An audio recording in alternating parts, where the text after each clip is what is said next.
It's called the Honda Freed, and nobody gives two Santa Claus shits about it.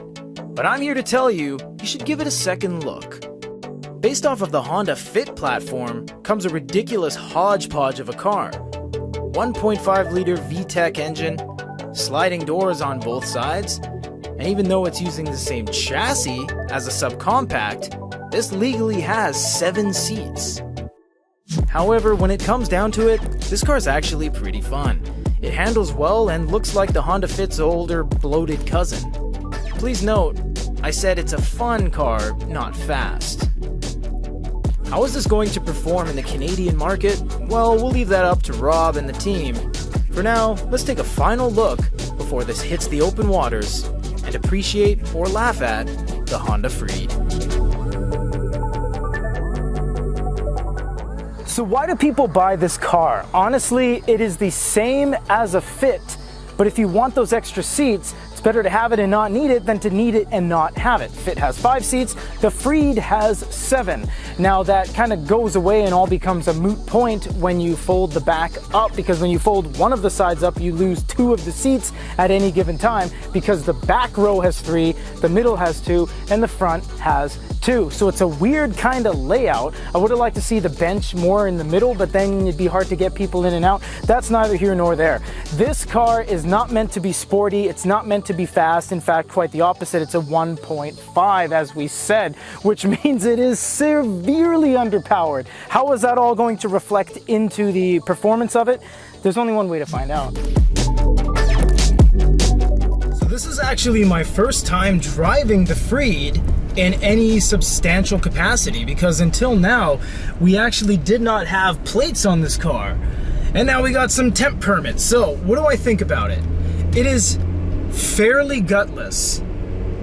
I'm accelerating, I'm at 50, I'm at 60. It is very slow. Now, that's no fault of its own because it has a 1.5. Now, the 1.5, the reason it has that is for inspection. They have different grades of inspection when it comes to Japan. They have K cars, they have until 1.5, until 2 liters, until 2.3, 2.5, 3.0, etc.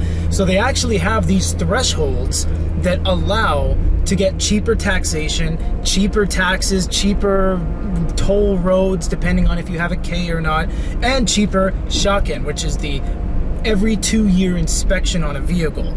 Now this has the 1.5, which is actually 1,498 or 99 cc. It's not even 1,500 for that exact reason. Now I must say, although it's kind of cramped in the back because they stick 5 seats just in the back, not counting the front captain's cabin, but this captain's chair is pretty damn pimp. I got the dad mode activated with the armrest folded down. If I didn't have that up, I have pretty poor bolstering, so I actually think this aids in the bolstering, because not like you're going to be taking IndyCar corners on this, but it does help with the lateral kind of movement in the seat. I do like and very much appreciate how much room there is in the front. That's where it kind of begins and ends, because the back doesn't have much room, but the front has tons of space.